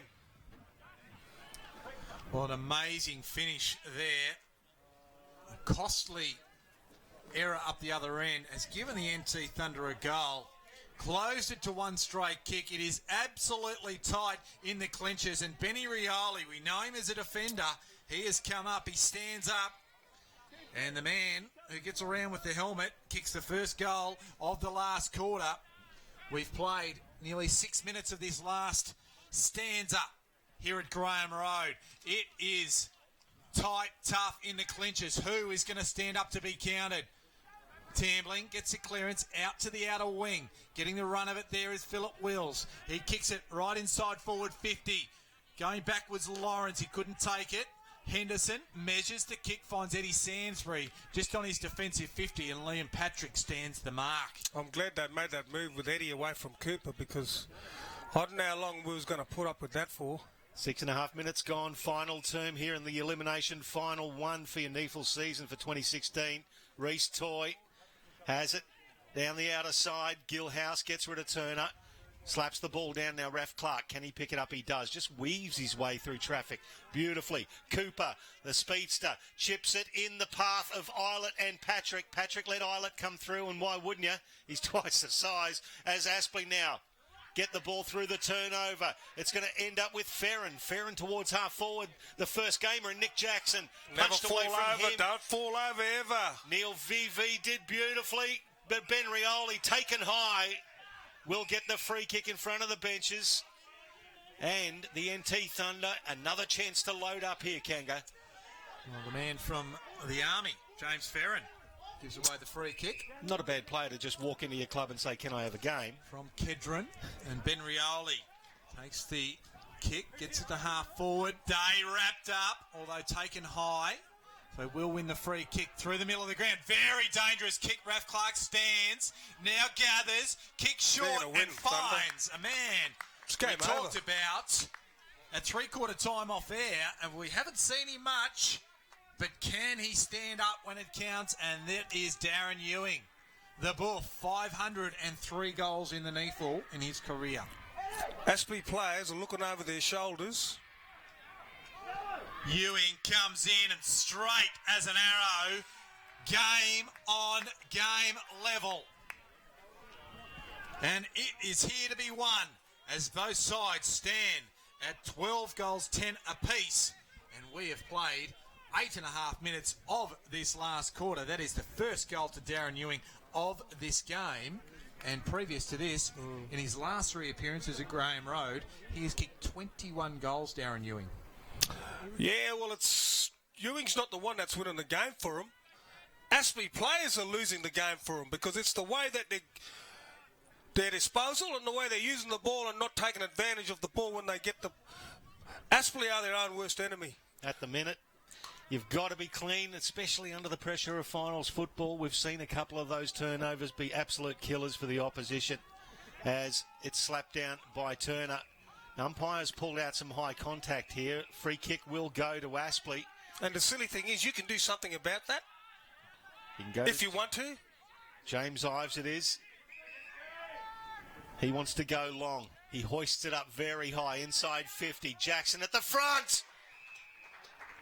Neil VV didn't do a bad job as far as close contact, and he even got a fist to the ball, but it just dropped in the favour of Jackson, leading to the ball, and a nice set of hands. And just to try and make my point what I'm talking about, see how he took that mark under pressure and he made it look so easy? You know, before when VV and him went for the ball before, there's a 50-50. He falls over. Once you fall over, you're gone, Kanga. You know that. You can. That's the sort of things you like. It's almost a little stupid mistake. Here he comes, Jackson. Just inside the 50. It's a good-looking kick. Good Has kick. it got the distance? Good kick. It has. Aspley up by 1 straight goal. They're trading goals here at Graham Road in the elimination final. 10.5 minutes gone. Aspley 88, Thunder 82, Gilbert. But, you know, he hasn't played a lot of footy for this Aspley senior side, and that's probably what this kid needs to go through. He needs to go through stuff like that because that's the only way you learn sometimes. But, gee, when you want to learn, sometimes, gee, you learn very hard. But, no, look, good goal there by the young fella then, and that just steadies the ship a little tiny bit. You know, that puts him a goal up at the moment. But this game could go either way, fellas. So 6 points the margin. Nick Jackson's first game of season 2016. Was a bit of a staple in previous seasons, playing as a forward/second ruckman if needed. Gilhouse gets it out of the middle. Toy just swoops on it, although Bowden takes it away. Ives lays the pressure, did it well. Henry Joyce decides to go backwards, gives it to Joey Day. He'll want to get on his left and under pressure kicks it high to the outer wing. Right there is Jed Turner, jumps off 2 feet. Mellon off 1 step, kicks the ball. The bounce eludes and Talbot gives it to Ralph Clark, to Rosier. He'll have to get rid of it quickly. He does so, but he's probably just about coughed it up, and he has. Ainsworth comes through, kicks it long. It'll go over the top. It'll be a foot race. Who's going to get back there first? And Jackson gets his foot to it, but That's a free kick, Kango, I think. is Or is he? went through for a point, Yep. and it will stand to be 7 points the margin in favour of Aspley. I was wondering what the Well, is he going central to umpire was going to say. He's waiting for the all clear the with the umpire. goal umpire. just give us a signal? Just raises tensions just that little bit more. I'm thinking it was a point, wasn't it? What's going on? It looked like it, and it was. So NT bringing the ball back in. It's a long kick by Jack Long towards Brennan. He and Joyce. He gets it down to Gribble. Gribble just, oh, what a weighted kick. He just dropped it into the hole. Great kick, wasn't it? It just was a beautifully weighted kick for Eddie Mellon. Takes it 20 metres out on a very slight angle. And a crucial contest in the middle of the ground there with Jared Brennan and Henry Joyce. He was not happy that he thought he was being held, Jared Brennan. Yeah, I know. And look, I reckon at crucial stages of the game, and if it's not definite, you just got to call play on because you make the players earn every possession they can get. Eddie Mellon comes in. Goal umpire leans back. Crowd behind the goal love it. Aspley. Another goal puts them 13 points up with 13 minutes gone in the final term. Well, Gilbert, I just wonder whether going long down the middle of the ground was the right option from after that behind as well. You know, playing the percentages. That kick? Yeah, absolutely. That's probably Yeah. the one I'm saying. You know, why would you go long down the middle of the ground at this point in the game and just expose yourself to that type of thing. It's good if it comes off. Yeah, well, they've probably been doing that for 2 years, Kanga, you know, and that's probably why they won the premiership last year, because they don't, when they attack, they don't muck around, you know, and on this occasion it didn't work for them, so they're probably just going with a system that they've probably done before, but it's a good point. So 13 points the margin. Beautiful bounce on that occasion. Walbers went high. Here's Brennan. He'll be a bit angry that he didn't get things getting his way before. Forced to kick it under pressure. Ives just gets it as far as Paris. Paris just gets it long, but Jackson Allen there to take the good saving mark in defence. One thing Coach Blair's forced Xavier Clark now is to put Reality back on the ball, which is a plus for Coach Blair, I reckon. So Toy with the ball, still at half back, out of side now. The NT Thunder, anxiety levels will be going up here, thinking that they've got to score. Bugler, he was going to take the mark, but it went out of bounds on the full anyway from the Toy kick, so Bugler can bring it back in. So Justin Bugler, magnificent defender for the NT Thunder. Got to get a wriggle on now, the boys from the NT. That's a wobbly kick. It's taken by Patrick. He's 70 metres out from goal. Long. He does. He gets it in long towards Ewing and Hutchinson. Yeah. And it's a little bit too wide. It's out of bounds on the full. Hutchinson wants to play on. The ball's bounced 10 metres away from where he has to kick it. So And that kick by Liam, he should have just put it up there to give him a chance for 50-50, because now all of a sudden they got the ball, Aspley, so it's not a good kick by Liam because he's an experienced player too, you know. And that's what you were saying earlier on about putting it to a dangerous spot than dropping it right to the line. Exactly. So Doug Lawrence again. He's had a very good game in defence for Aspley as Doug Lawrence punches it. It goes over the boundary line. We'll have a throw in. It's 40 metres from the NT goal. They are trailing by 13 points with 15 minutes gone in the last quarter. Brennan's just come off for a break. I reckon X is going to have a word to him. And would you put Jared Brennan straight in the forward line? Because they need to do something, because they can't just rest on their laurels now. So Walbers falls over the top of Gilhouse, who went to ground. Walbers with a quick handball. Not bad from the big man. Holman to Ainsworth. Mellon goes quickly. Ends up very well because it falls into the arms of Gross. They've got one forward. Jackson's there. He kicks it long. Centers it. Bugler's there, but standing tall and keeping his eyes focused on the football was James Ferrin. Oh, Nicholas Jackson. He's proved me wrong, and that's what I want him to do. No, that's what it's all about. And the coaches want players to prove themselves wrong, Michael. And, you know, that silly... Well, it wasn't a silly thing. It was just a mistake that he did. Yep. From then on, he's taken a mark, kicked the goal. He's almost set the game up for him to win. I mean, there's still a long way to go. So Ferrin goes in and kicks. A very important goal in the context of this game. That's his second, and it escalates the lead to dangerous proportions for the NT Thunder. Yeah. 19 points is the advantage now for the Aspley Hornets. 16 and nearly 17 minutes gone of this last quarter, and the warning bells are ringing in the ears of the NT Thunder. The NT kicked the first 2 goals of this last quarter to bring it level. Amazing. And since then, Aspley have scored 19 straight points. That's amazing, isn't it? It is incredible the way this side can get it done sometimes too. Well, I see how hard they had to work. It's like, instead of going straight down the middle, it's like they've gone all the way around through the suburbs and not straight down the highway, you know. But, gee, all of a sudden, they're 4 goals up, Kanga. So here we go, Walbers and Gilhouse. Walbers actually won the tap, got the handball out. It was taken by Tambling, who's the last man to get up with the ball. And we'll have another ball up just outside the centre circles. Gilhouse at the back. Oh, it's just a wrestle between he and Walbers. It's picked up by Payne in the meantime.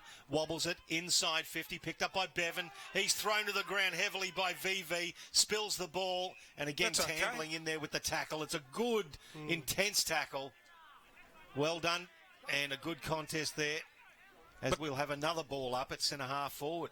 That was good that he held it up too, you know. There's no need to get rid of it. Hold it up. What's going on here, umpire? They're too close to him. Need a bit of space, umpire. Gilhouse gets it down. Lonergan take it. Tambling gives it to Gilhouse, who was in a phone box.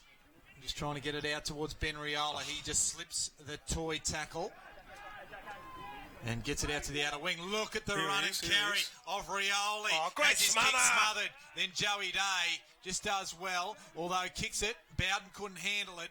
The ball out towards the boundary. Matthew Payne just juggles the ball out of play, and we'll have a throw in half forward out of side in favour of the NT Thunder, who are attacking. Was that Jackson Allen that did that smother? Because I'll tell you what, he's been unbelievable because he's been standing Shannon Rioli since Shannon Rioli's been in the forward line. Gil House actually gets it down. Walbers getting in there hard was Aaron Lonergan. Couldn't come out with the ball. Matthew Payne does, tackled by Tambling, and we'll have another ball up between wing and half forward for the NT Thunder. Need to get a wriggle on now. 19 minutes gone, final term. They're trailing by 19 points. Rioli's still in the forward line. It was Walbers who actually took it out of the ruck on the second grab. Eilert throws himself literally into the pack and comes out with the ball. As he does, tries to get the handball to Rosier, and he just chases it over the boundary line for another throw in at right half forward. So we're going to see what the NT Thunder can produce. We get it to the front. Bowden to Rosier. Here's a chance for them. Pushed as he kicked, though, was Rosier. He'll butter up. It gives a handball, and its handball just spills over the goal line. So one behind brings the margin back to 3 straight kicks, 18 points. Daniel Henderson. That was a great punch, and then he followed it up with the tackle, and he stopped the goal then, young Daniel Henderson. Well done. Great stuff. Jackson Allen brings it out for Aspley. Kicks it towards the half-back line. Another young kid again. He's actually stamped himself in this last quarter, has Nick Jackson.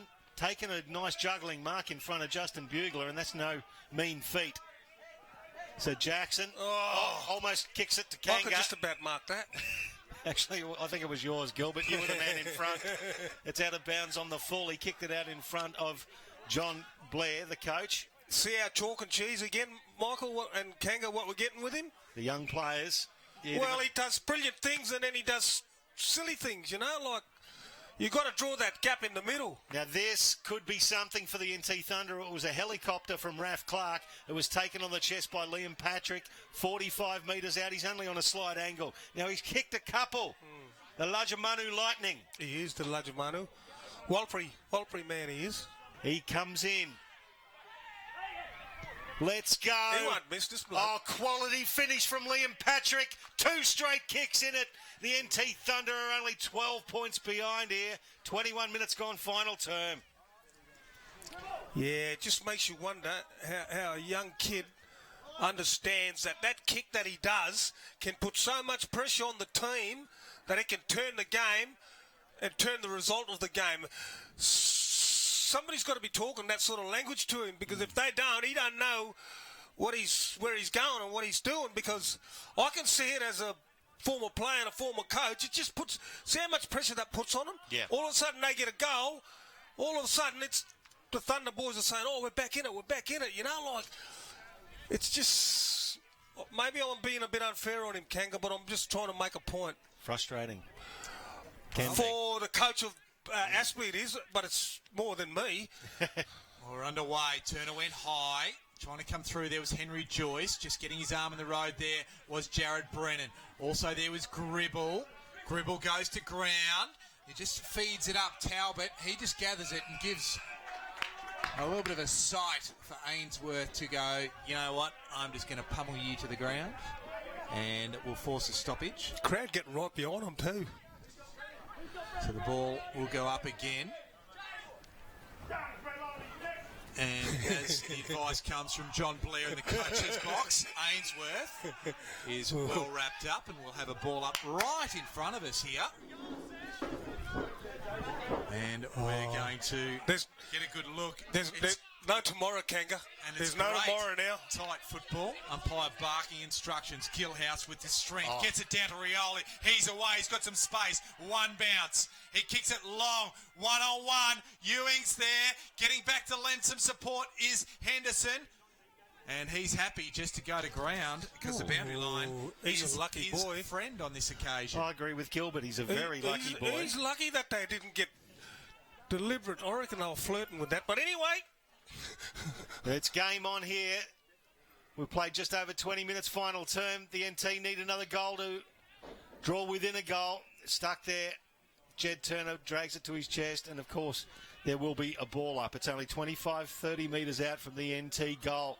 Turner steps it down, Eilert through traffic, handball now, gets it out to Raf Clark, who overruns it now. Can he pick it up? He's under a lot of pressure, shoots a handball to Ben Rioli on the outside of the right boot, and it's out of bounds on the full again. Aspley can take a bit of a breath. They're leading by 2 straight kicks, 24 minutes gone, final term. Oh, just a great game of footy, fellas, and gee, I'll tell you what, we've had a great game today. Absolutely. So long was the kick from Ives. And getting to the front was Farron, couldn't take it with him. And there's plenty of players around this, so it will be a ball up.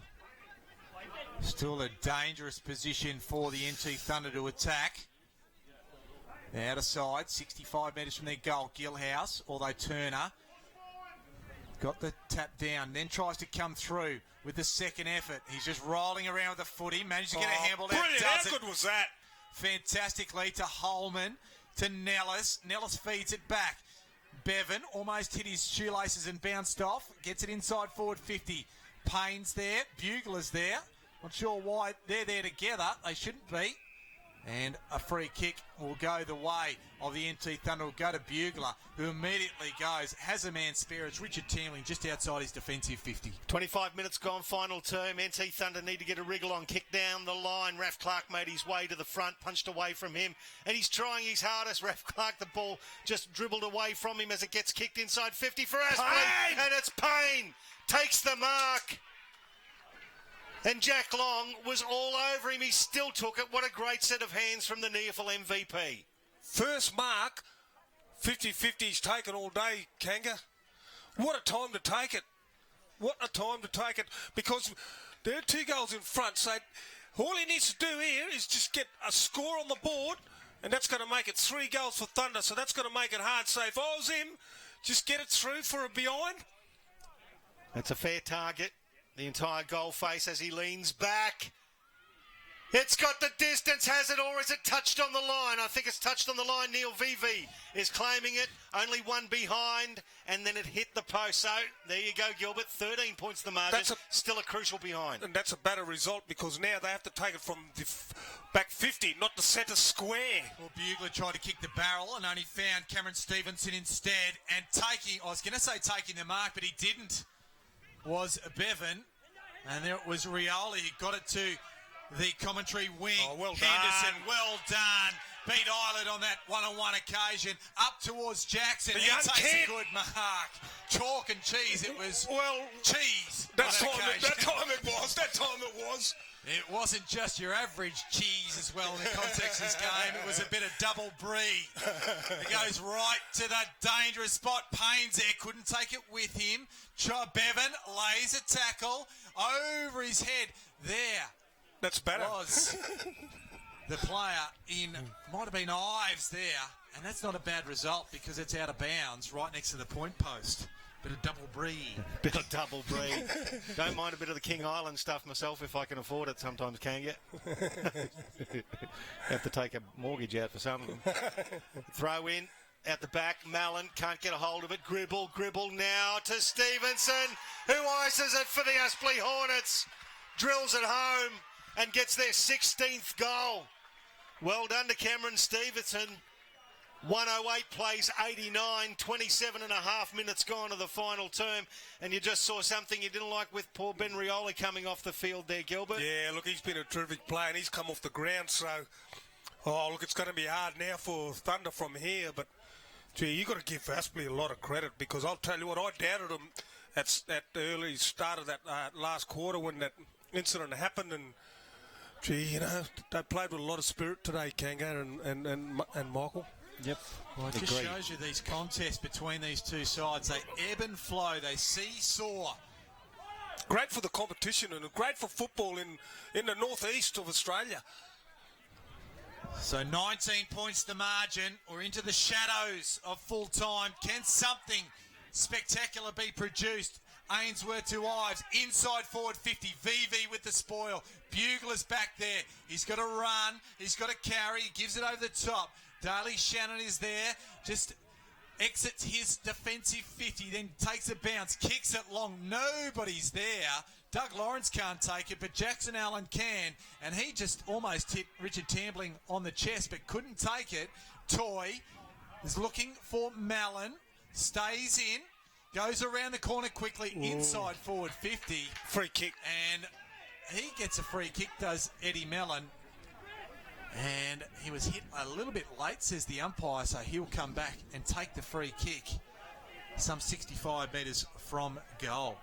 He's put his body on the line quite a few times for the boys today, Eddie Mellon, sorry. Jackson Allen, who's been one of the best on the ground as far as I'm concerned, has done a great job down back.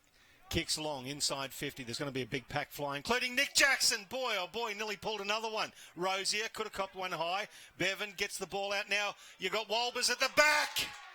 Takes the mark over said Gilhouse. No mean feat because Gilhouse is a huge man, but Will Walbers could put a bit of personal icing on his cake and kill the game off for the Aspley Hornets. He's had a good game as far as hit-outs go. There's Will Walbers, the 30-odd hit-outs, 15 possessions. Good game from the big man. Double teaming with Jed Turner against Gilhouse and Patrick Taban. So Will Walbers. Walsh is in. Boy, he made the goal umpire do a lot of work. That was like one of my tee shots. It was into the woods and one behind result. So 109 plays 89, 20 points the margin. He's got the same jersey on. The colours that are like a giraffe, and he kicked it like one then for the goal. But it matters not because Aspley holds sway. The ball's in the centre square of the ground, and it's tied up. And he is so much an improved player in the competition is Will Walbers. We've seen him play for the Southport Sharks, Morningside, the Brisbane Lions as a top-up player, the Gold Coast Suns as a top-up player, and he's found his niche here. Brennan just bumps Declan Bevan off the footy. Plenty of players around the contest again, and Aspley will be happy with this. So which club does he play for? He's played for a lot. I think he's played for the most NEAFL clubs probably ever. Yeah, but who's his affiliation? Which club? Right it is Aspley. Okay. So, and we have the umpires something's going on here. Looking at something off the ball, and the free kick, I believe, will go the way. Jared Brennan's someone's been reported. Yeah, Jared's been reported. Yeah, so he was getting a little frustrated when the contest was close to the commentary box here. So Aspley get the free kick. It went the way of Joey Day. He'll just give it back and give it to Hutchinson. Not sure why he would play on. You just want to hold the ball, but he's got plenty of time and space to give it to Stevenson. Every player for NT is forward of the centre. There's a short one. The Sunshine Coast players combine. Stevenson from Maroochydore, Henderson from Caloundra, and they give it to Jackson Allen. One of the inaugural Gold Coast Suns on their list. Kicks an absolute bullet Good to kick, wasn't it? James Ives, and Ives, right on 50, can go back and shoot it. He was standing Cameron Islet when Cameron Islet was in the forward 50. When Shannon Reale went in there, he was standing Shannon Reale. That's how much they rate him.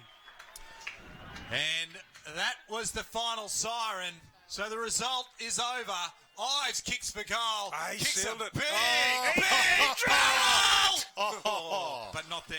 Unbelievable. It would have been the big crescendo and the icing of the cake. Absolutely. Not to be, but it matters little because the Aspley Hornets progress to the next week of the finals and bowing out courageously the NT Thunder. 20 points was the final margin in favour of the Hornets. 16-13, 109 to the NT Thunder.